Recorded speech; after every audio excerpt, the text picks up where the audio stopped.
Et si je vous disais que la clé du succès, ce n'était pas d'en faire toujours plus, mais au contraire, d'en faire beaucoup moins? Aujourd'hui, on va explorer une idée toute simple, mais qui peut absolument tout changer pour une entreprise, la simplicité stratégique. Pour bien comprendre de quoi on parle, on va faire une toute petite expérience de pensée. C'est parti. Imaginez, je lance une idée, une seule, facile, on l'attrape, mais que se passe-t-il si j'en lance plusieurs en même temps? Eh bien, c'est exactement ce que font la plupart des entreprises avec leur marketing. Elles nous bombardent d'infos. C'est comme essayer d'attraper 4 balles en même temps. C'est quasiment impossible.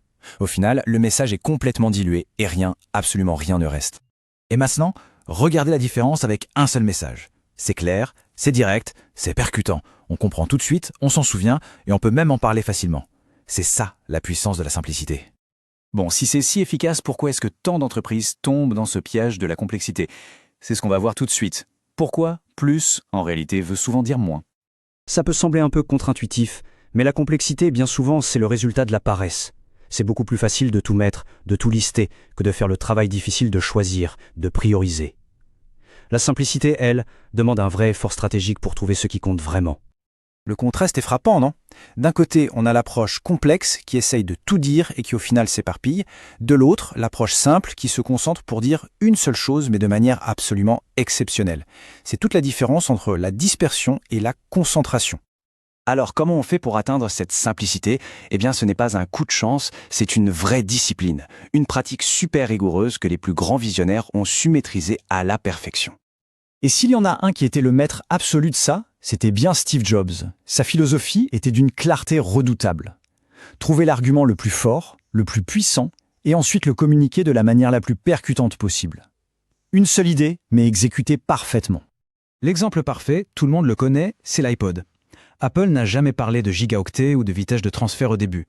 Ils ont dit une chose, 1000 chansons dans votre poche. C'était simple, puissant, inoubliable. Voilà ce que c'est, une communication efficace. Et cette philosophie, on la retrouve aussi chez d'autres, comme Jack Dorsey, le fondateur de Twitter. La perfection, ça ne vient pas de la quantité, mais de la profondeur. Il s'agit de se concentrer sur quelques détails seulement et de les rendre juste exceptionnels. Et ça nous amène à un changement total de perspective sur la création. Et si, pour construire quelque chose de génial, la solution n'était pas d'ajouter des choses, mais au contraire d'en enlever?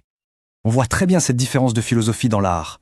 D'un côté, l'art occidental, où l'on part d'une toile blanche et on ajoute de la peinture. De l'autre, l'art oriental, un peu comme une sculpture dans un bloc de jade. On ne rajoute rien, on enlève de la matière pour révéler la beauté qui est déjà à l'intérieur. Le but, c'est de révéler, pas d'accumuler. Et si on applique ça à la tech? Prenez la fameuse méthode iPhone.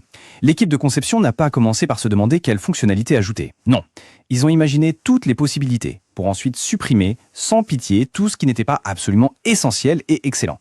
Et ce qui reste à la fin, c'est un chef-d'œuvre. Bon, tout ça c'est bien beau en théorie, mais concrètement, on fait comment pour appliquer ça?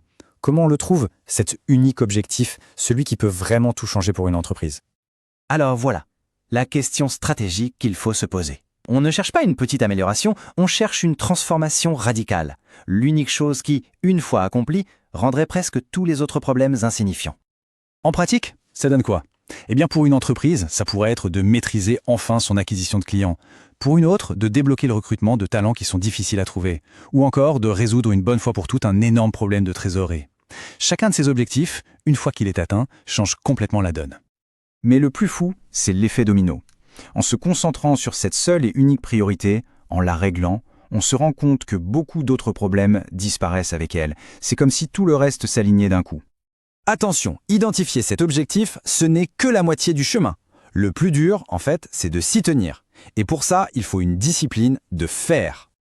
Et ça, c'est sans doute le plus difficile. Se concentrer sur le gros objectif, ça veut dire accepter de laisser les petits feux brûler à côté. Il faut apprendre à ignorer les distractions, les fausses urgences. C'est un sacrifice à court terme, oui, mais pour un gain absolument énorme à long terme. Steve Jobs, encore lui, l'avait résumé de façon géniale. La stratégie, c'est autant les choses qu'on décide de ne pas faire. Chaque non qu'on dit à une bonne idée libère l'énergie et les ressources pour dire un immense oui à une idée vraiment exceptionnelle. Les résultats qui changent la donne, ils ne sont jamais dans la moyenne. Jamais. Ils sont tout au bout, dans les extrêmes. Et pour y arriver, il n'y a pas de secret. Il faut creuser très, très profond sur un seul sujet, pas s'éparpiller en surface sur 10. C'est comme ça qu'on atteint ce fameux 99e centile et qu'on peut dominer en marché. Et les bénéfices de tout ça, ils sont énormes et très concrets. Quand tout le monde dans l'entreprise se concentre sur le même et unique objectif, tout s'aligne. L'efficacité grimpe en flèche, la communication devient limpide, les ventes sont plus faciles. L'entreprise devient une force cohérente et ultra puissante. Alors, pour conclure, je vais juste laisser cette question en suspens. La prochaine fois, au lieu de se demander qu'est-ce qu'on pourrait ajouter, il faut se demander qu'est-ce qu'on peut retirer pour que ce soit encore meilleur. C'est un changement de perspective qui vraiment peut tout changer. Parce que finalement, la perfection, ce n'est pas quand il n'y a plus rien à ajouter, mais quand il n'y a plus rien à enlever.